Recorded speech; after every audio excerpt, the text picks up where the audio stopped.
What do you think is the highest position a woman can reach in the tech industry? Is it the Chief Technology Officer, CTO? The tech industry, often hailed as the future's driving force, has a gender parity issue that's not so futuristic. Women are underrepresented, particularly in senior leadership roles. Let's take a moment to ponder why this is the case. Are the hurdles too high, or is the path to the top not clear enough? While women have made significant strides in various fields, the tech industry seems to be a tough nut to crack. From fintech to healthcare and social media companies, the story remains the same: fewer women in leadership roles. It's not that women aren't competent or lack the skills. In fact, many women in tech hold important positions like VP of product management, product design, or head of data. Yet the coveted CTO spot often eludes them. And when we look at the representation of BIPOC women, the numbers are even more dismal. The glass ceiling seems to be thicker and higher for these women. The question is, why should this be the case in an industry that's supposed to be forward-thinking and innovative? But here's the thing. This isn't just about breaking barriers for the sake of it. Having women, particularly BIPOC women, in leadership roles brings diverse perspectives to the table. It leads to the development of more inclusive products and services. It creates a space where innovation thrives. That's why we've embarked on this journey to demystify the path to becoming a CTO. This video series aims to inspire and guide women in their career path to the top. We'll discuss working in startups versus big tech companies, the power of salary negotiation, and strategies for young female tech graduates to carve out a successful career. We believe that the tech industry's future should be as diverse as the world it serves. And for that to happen, we need more women at the helm, more women as CTOs, more women leading the charge. So, can women break the glass ceiling in tech? Absolutely, and we're going to show you how. Big tech companies or startups? Which environment is more conducive for women to ascend to the role of CTO? This question doesn't have a one-size-fits-all answer. It's like choosing between an apple and an orange. Both have their merits, and the choice largely depends on personal preference and career goals. Let's talk about big tech companies first. We're talking about the likes of Microsoft, Amazon, Apple, Netflix, and Google, the M&A companies. These are the giants of the tech world. They offer a structured work environment, vast resources, and the opportunity to work on projects with a global reach. Consider the case of Ruth Porat, the Chief Financial Officer of Alphabet Inc., the parent company of Google. Her journey to the top wasn't a straight line. She started in banking, moved to the public sector, and then shifted to tech. Her diverse background is a testament to the fact that there's no single pathway to leadership in big tech. However, big tech companies can sometimes be bureaucratic and slow-moving. They also tend to have a more competitive work culture, which may not be everyone's cup of tea. On the other hand, tech startups offer a completely different experience. They are typically more agile and offer a greater degree of flexibility. In a startup, you're more likely to have direct impact on the company's product or service. Take the example of Maria Zhang, the CTO of Tinder. She started her career in a startup where she learned how to wear multiple hats and navigate the challenges of a rapidly growing business. This experience undoubtedly prepared her for her current role. However, startups also come with their own set of challenges. They often demand longer hours and may offer less job security. And while startups can provide a fast track to leadership roles, they can also be a high-risk, high-reward scenario. So the question remains, big tech or startup? The answer lies in understanding what you want from your career. Are you looking for stability, structure, and a vast network? Then a big tech company might be your best bet. But if you're seeking a dynamic environment where you can have a direct impact and potentially climb the ranks more quickly, then a startup could be the way to go. Remember, there's no right or wrong choice here. It's about finding the right fit for you. Consider your personal values, your career goals, and the type of work environment where you thrive. Seek out companies that align with these factors, regardless of their size or industry reputation. Whether it's a startup or a big tech company, it's all about finding the right environment that encourages your growth. So ladies, take the leap, make informed decisions, and don't be afraid to carve your own path in the tech world. The journey to becoming a CTO begins with a single step, and that step is yours to take. How well do you negotiate your salary? Did you know that this skill can also pave the way to your journey to becoming a CTO? Negotiation is a crucial skill, often underestimated, that can strongly influence the trajectory of your career, especially in the tech industry. It's not just about securing a higher salary, it's about asserting your worth and ensuring you're recognized for your contributions. Now, let's talk about how we can harness the power of negotiation. Firstly, do your research. Understand the industry standards for your role and experience level. Use resources like Glassdoor or LinkedIn Salary Insights to get a ballpark figure. Remember, knowledge is power. Secondly, don't shy away from the first offer. It's not impolite to negotiate. It shows that you value your skills and expertise. A polite, respectful counteroffer can set the tone for your future relationship with the company. Thirdly, practice makes perfect. Try role-playing with a mentor or friend. It can help you anticipate potential objections and prepare responses that are confident, concise, and convincing. Let's take inspiration from some real-life tech leaders. Sheryl Sandberg, COO of Facebook, is a sterling example. She has openly talked about her initial reluctance to negotiate her offer at Facebook, but was persuaded by her brother-in-law. She went on to negotiate, and today, she's one of the most influential women in tech and a strong advocate for women to negotiate their salaries. Similarly, Marissa Mayer, the former CEO of Yahoo, is known for her negotiation skills. She once said, "I always did something I was a little not ready to do. I think that's how you grow." Her approach to negotiation mirrors this sentiment, demonstrating that stepping out of your comfort zone is a key part of personal and professional growth. Remember, negotiation is not just about salary, it's about knowing your worth and asserting it. So the next time you're offered a job, a promotion, or even a project assignment, don't just accept it. Negotiate, assert your worth. And remember, every negotiation is a stepping stone on your path to becoming a CTO. Scene script. Are you a woman in a senior level tech position? Are you aiming to become a CTO? If so, this segment is for you. The path to Chief Technology Officer, or CTO, isn't a one-size-fits-all journey. It's a climb that requires strategic navigation, tenacity, and a deep understanding of technology, of course. But if you're a woman already in a senior tech position, like a VP of product management, product design, or a head of data, you're halfway there. Let's break down the career paths that have led women from these senior positions to the CTO office. VPs of product management are often instrumental in setting a company's strategic direction. They understand the market, the customers, and the product inside out. As they work closely with the tech and engineering teams, they develop a solid technological foundation. This combination of business acumen and technical expertise sets them on the path to becoming a CTO. Take, for example, the story of Jane Doe, who served as a VP of product management for a bustling fintech startup.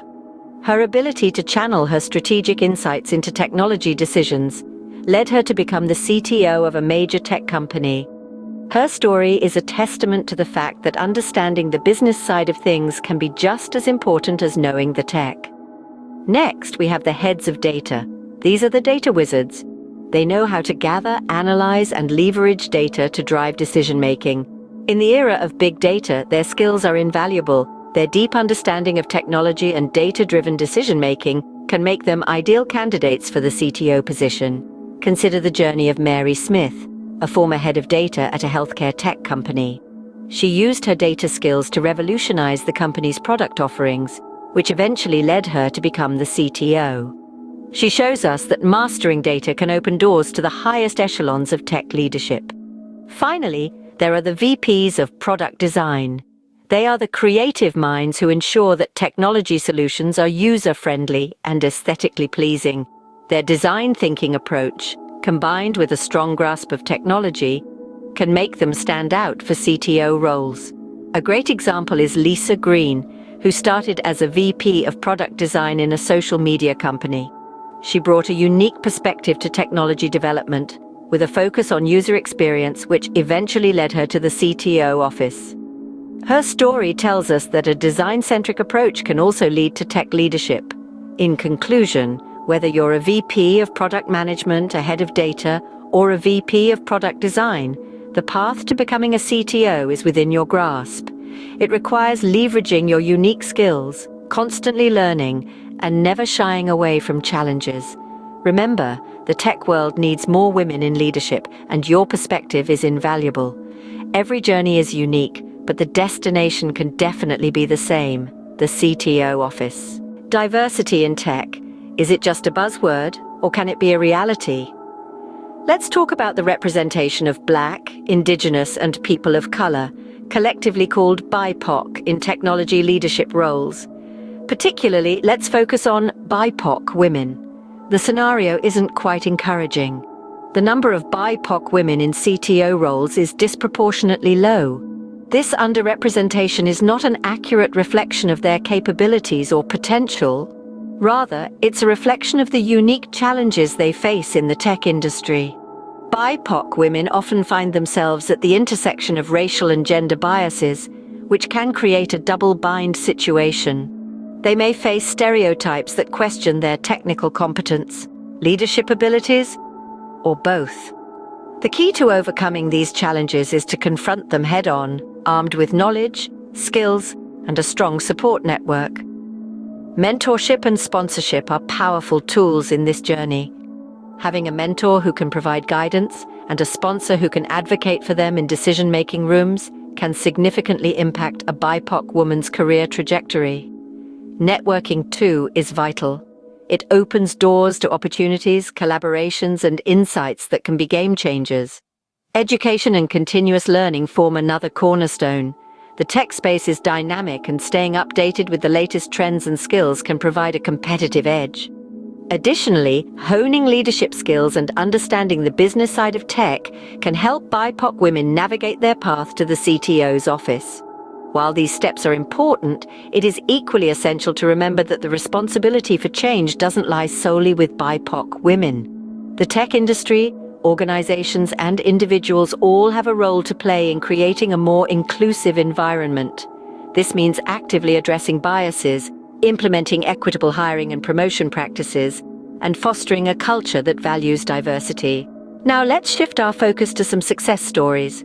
Take the example of Arlen Hamilton, the founder and managing partner of Backstage Capital, a venture capital firm dedicated to minimizing funding disparities in tech.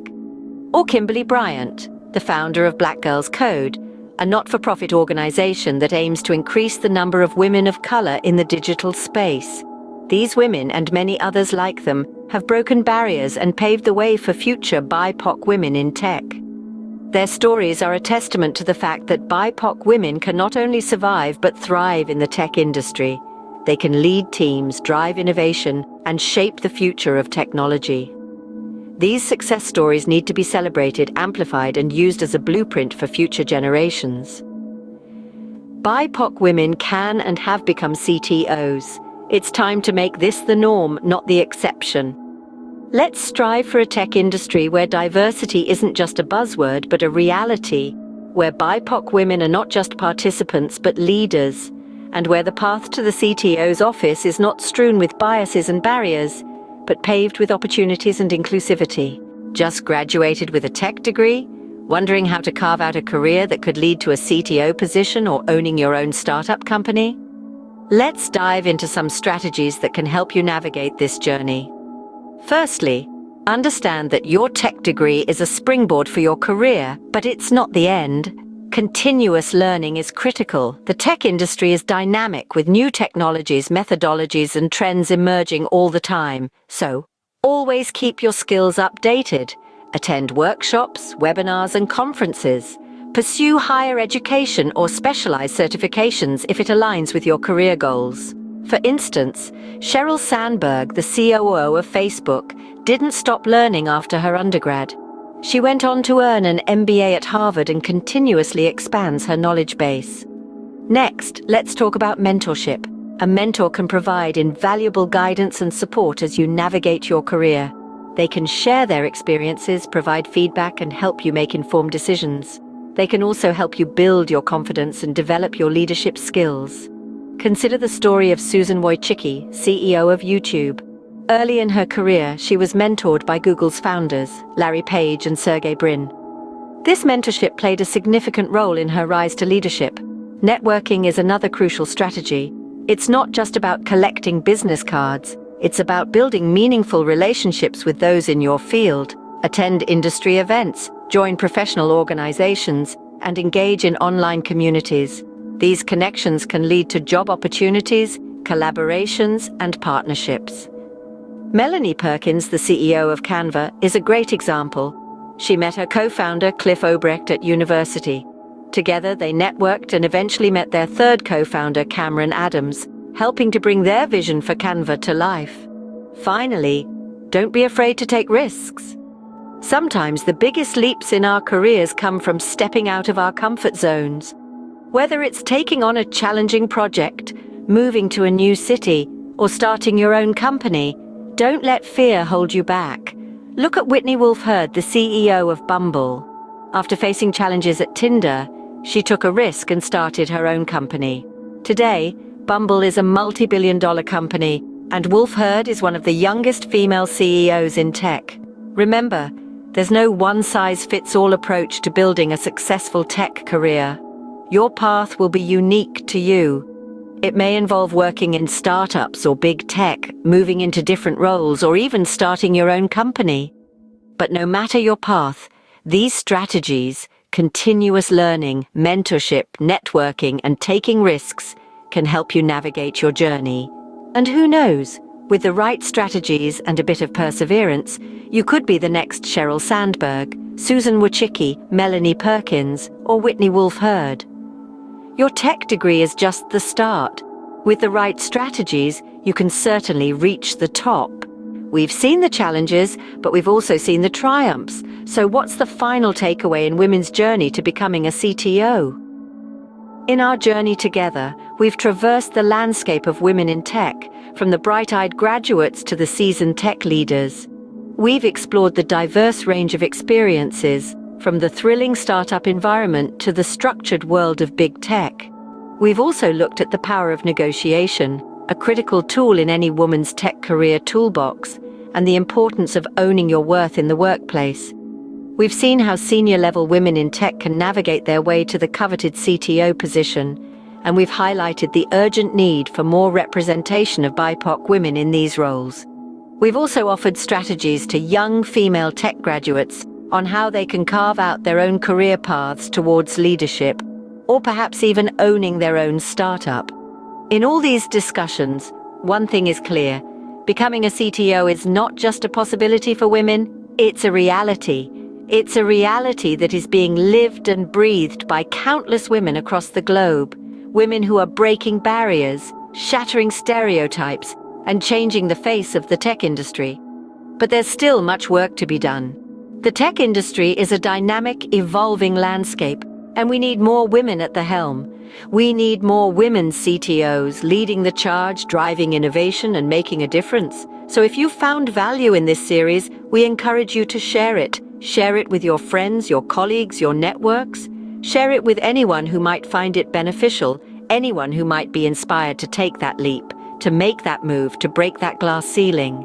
Because at the end of the day, this isn't just about creating more women CTOs.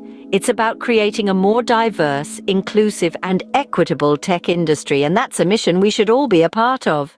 The tech industry needs more women CTOs, and you watching this video could very well be one of them. So let's make it happen.